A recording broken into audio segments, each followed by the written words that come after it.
Hello students, myself Kumaram, lecturer in Civil Engineering Department, Government Polytechnic College, Bikaner. आज मैं आपके सामने अर्थक्वेक इंजीनियरिंग का सब्जेक्ट जो अपना है, earthquake resistant structure third year का सब्जेक्ट है, उसका एक टॉपिक लेके आया हूँ, सिस्मोग्राफ। सिस्मोग्राफ जो है वो क्या होता है, दो टर्म है, सिस्मोग्राफ एंड सिस्मोग्राम। तो एक वीडियो में अपन पढ़ेंगे सिस्मोग्राफ एंड नेक्स्ट लेक्चर में अपन पढ़ेंगे सिस्मोग्राम। तो इससे पहले मैं बता दूं कि अपन ने पहले जो डिस्कस किया था वो अपना लेक्चर स्टार्टिंग से जो था, इंट्रोडक्शन अर्थक्वेक के बारे में, फिर उसके बाद में क्या कारण है अर्थक्वेक के कॉजेज, एंड देन उसके बाद में अपन ने पढ़ा था कि सिस्मिक वेव्स, ये कॉजेज के बारे में पढ़ा था। फिर अपन ने टर्मिनोलॉजी के बारे में पढ़ा, सिस्मिक वेव्स के बारे में पढ़ा था। लास्ट लेक्चर में अपन ने सिस्मिक वेव्स को कंप्लीट कर लिया था। आज का अपना जो टॉपिक है वो है सिस्मोग्राफ। सिस्मोग्राफ क्या होता है? सिस्मोग्राफ एक इंस्ट्रूमेंट है जो कि अर्थक्वेक को रिकॉर्ड करता है। जैसे कि अपन टीवी में न्यूज़ में देखते हैं बहुत बार कि भूकंप आया, वो इतने 4.5 तीव्रता का था, इंटेंसिटी उसकी इतनी थी।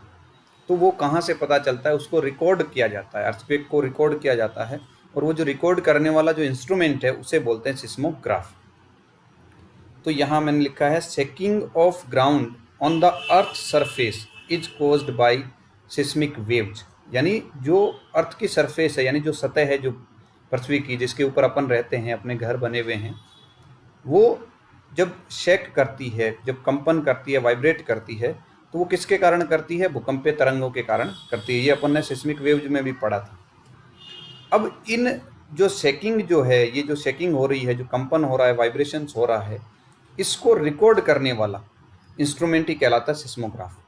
द इंस्ट्रूमेंट विच मेजर्स, यानी वह यंत्र जो मेजर करता है, नापता है, अर्थक्वेक शेकिंग यानी भूकंप की जो कंपन की क्षमता है उसको नापता है, एंड रिकॉर्ड देम यानी उसको रिकॉर्ड करता है, इज कॉल्ड एज सिस्मोग्राफ। उसे ही सिस्मोग्राफ कहते हैं। सिस्मोग्राफ में मेनली तीन पार्ट होते हैं। एक होता है सेंसर, दूसरा होता है रिकॉर्डर, एंड तीसरा होता है timer. Sensor, recorder and timer. Sensor, recorder और टाइमर, इन तीनों का अलग अलग अपना यूज है, अलग अलग काम है। तो फर्स्ट जो सेंसर है, सेंसर रहता है वो सेंस करता है, वो डिटेक्ट करता है वाइब्रेशंस को। यानी जैसे ही वाइब्रेशंस उत्पन्न होंगे, ये सेंसर उसको सेंस करेगा, उसको डिटेक्ट करेगा। रिकॉर्डर है वो उसको रिकॉर्ड करेगा सेंसर को। और टाइमर एक ड्रम होता है जो फिक्स स्पीड के साथ रोटेट करता रहता है। तो ये अपन देखेंगे एक बार वन बाय वन करके। फर्स्ट है आपका sensor.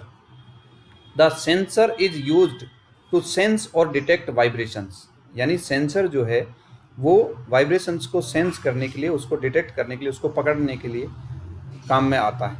It consist of a pendulum mass. यानी इसमें क्या लगा हुआ होता है सेंसर के में? सेंसर जो है वो पेंडुलम मास होता है, उसमें स्ट्रिंग होता है, यानी एक रस्सी होती है, एक पेंडुलम जिसमें एक नीचे मास बाहर लटका हुआ होता है, एक रस्सी होती है, और एक चुंबक वहाँ लगी रहती है, मैग्नेट लगी रहती है, और एक नीचे स्पॉट लगा रहता है जो इन सबको स्पॉट करता है। ये अपने सेंसर में होता है। अभी मैं आपको एक डायग्राम भी दिखाऊंगा जिसमें ये सब चीज़ें आपको क्लियर हो जाएगी। नेक्स्ट है रिकॉर्डर। रिकॉर्डर जो है वो सिस्मिक वाइब्रेशंस को एक पेपर पर रिकॉर्ड करने के काम आता है। The recorder is used to record the seismic vibrations on a paper.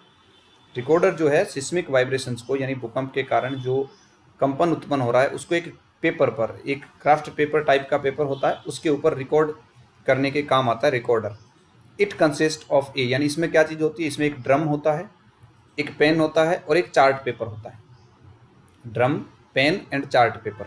Drum जिस पे ये चार्ट पेपर लपेटा रहता है, और एक पेन होता है जो कि इस चार्ट पेपर पे मार्क करता है। जैसे रिकॉर्ड होगा तो पहले कुछ लिखा जाएगा, तो जो लिखा जाएगा वो एक वेव्स के रूप में होता है, जैसे ईसीजी अपने होती है उस टाइप का कुछ बनता है। The chart paper is wrapped on the drum, यानी चार्ट पेपर है वो ड्रम के ऊपर लपेटा हुआ होता है। नेक्स्ट है timer. The timer is the motor that rotates the drum having chart paper at constant speed. यानी टाइमर वो है, एक मोटर है जो ड्रम को कांस्टेंट स्पीड के साथ रोटेट कराती है, एक निश्चित गति के साथ, एक फिक्स गति के साथ वो उसको रोटेट कराएगी। एक फिक्स आरपीएम होगी उसकी, और उसको वो ड्रम को उसी आरपीएम पे रोटेट कराएगा, तो ये कहलाता है टाइमर। अब मैं आपको दिखाने जा रहा हूँ डायग्राम। ये सिस्मोग्राफ के डायग्राम्स है, सारे के सारे तीनों डायग्राम सिस्मोग्राफ्स के हैं। ये भी सिस्मोग्राफ है, ये भी सिस्मोग्राफ है, ये भी सिस्मोग्राफ है। तो अपन पहले इसका देखते हैं। सबसे पहले ये अपना फ्रेम है जो, और ये नीचे अपना स्टैंड है जो इसका बेस है, और ये नीचे ग्राउंड मोशन है जहाँ पे इसको रखा गया है। तो जब ग्राउंड मोशन करती है तो ये स्टैंड होगा मोशन, और उसके कारण से इससे ये जो भार लटक रहा है ये फिक्स मास है, और ये पेंडुलम की तरह होती है। ये स्ट्रिंग होती है, रस्सी, और इसके यहाँ आगे मास के यहाँ पे आगे पेन लगा हुआ होता है। और ये जो ड्रम लगा हुआ है, इस ड्रम के ऊपर क्राफ्ट पेपर लपेटा हुआ होता है, जिसके ऊपर ये रेड रेड कलर सा मार्क होता है। जब ये वाइब्रेशंस होगा तो ये जो मास है ये मूव करेगा, ये कंपन करेगा, और कंपन करेगा तो ये पेन है ये भी ऐसे ऐसे साथ में कंपन करेगा। आप इसको यहाँ और लास्ट वाले डायग्राम में और अच्छे से देख सकते हो। ये स्पोर्ट, ये स्ट्रिंग, ये पेंडुलम जो मास है या पेंडुलम बॉब, और उसके आगे ये पेन लगा हुआ है, और ये ड्रम है। ड्रम के ऊपर ये जो लाइनदार लगा हुआ है ये आपका चार्ट पेपर है। और जैसे ही ये ड्रम तो रोटेट करता रहेगा, और ये स्ट्रिंग जब भूकंप आएगा तो स्ट्रिंग है वो वाइब्रेट करेगी, उसके कारण से ये पेंडुलम वाइब्रेट करेगा, और वाइब्रेट करने के कारण ये इस तरीके से कुछ आपके ऊपर यहाँ डायग्राम बन जाएगा। और फिर अपन इसको आगे ले जाके इसको मैच करा के फिर अपन बताते हैं कि ये कितने तीव्रता का भूकंप है। तो इसको अगर अपन स्केल पे ऐसे लेंगे तो ये ऐसे, फिर ये इस तरीके से, फिर वापस कम हो गया, ये टाइम स्केल पे आता है। और ये एक फिक्स कांस्टेंट स्पीड के साथ रोटेट करता है, इसको कहते हैं रोटेटिंग ड्रम। ये स्पोर्ट है इसका पूरा, ये बेस हो गया, ये स्पोर्ट हो गया, ये स्पोर्ट, ये इसका बेस। ऐसा ही कुछ डायग्राम यहाँ पे है। ये इसका फ्रेम है, ये इसका बेस हो गया, ये स्पोर्ट भी कह सकते हैं, फ्रेम भी कह सकते हैं। और ये जो मास है उसके आगे ये पेन लगा हुआ है, और ये पेपर है, और ये पेपर के साथ साथ ये इस तरीके से जब ये ड्रम करेगा तो ये एक जगह रहेगा, लेकिन ड्रम रोटेट हो रहा है इसलिए ये बार बार रोटेट होते होते इस तरीके से ये आपके पास में डायग्राम आ जाएगा। अब प्रत्येक, जैसे हॉरिजॉन्टल मोशन है वो 2 डायरेक्शन में हो सकता है, तो उस 2 डायरेक्शन के हॉरिजॉन्टल मोशन को रिकॉर्ड करने के लिए ऐसे 2 इंस्ट्रूमेंट जो कि एक दूसरे के परपेंडिकुलर रखे हुए होंगे, और दोनों डायरेक्शन में रिकॉर्ड करने के लिए 2 इंस्ट्रूमेंट अपने को चाहिए। तो आई होप ये आपको कुछ चीज़ें क्लियर हुई होगी इसमें सिस्मोग्राफ के बारे में। अभी अपन देखते हैं इसकी सिस्मोग्राफ की वर्किंग कैसे काम करती है। वैसे तो मैंने समझा दिया, फिर भी मैं थोड़ा सा आपको एक बार और यहाँ बता देता हूँ। The construction of A typical seismograph is shown in figure, यानी सिस्मोग्राफ का जो कंस्ट्रक्शन है वो अपन ने फिगर में देख लिया है। The simple pendulum, a string and A mass is suspended freely but a magnet is tied around the string, यानी एक सिंपल पेंडुलम जिसमें कि एक स्ट्रिंग है और एक मास लटका हुआ है, नीचे भार लटका हुआ है, वो फ्रीली सस्पेंड है, ऊपर से फ्रीली लटका हुआ है, लेकिन उसके साथ एक मैग्नेट है। आप ध्यान से देखोगे तो यहाँ पे एक ये जो है यहाँ पे देखो, इसमें दिख रही है, इस डायग्राम में क्लियर दिख रही है, ये जो लगा रखी है ये मैग्नेट है, ये इसके ऑक्सीलेशन को कंट्रोल करने के काम आती है।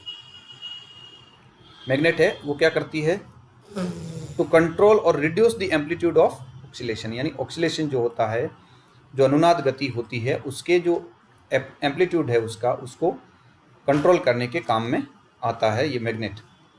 ए pen is attached at the tip of the pendulum, यानी पेंडुलम के टिप पर एक पेन लगा रहता है। ये जो अपन ने देखा ये पेन सब डायग्राम में, ये जो ये मास है, इस मास के यहाँ पेंडुलम के यहाँ टिप पे पेन लगा रहता है। यहाँ पे भी देखा अपन ने ये पेन, यहाँ पे भी ये पेन।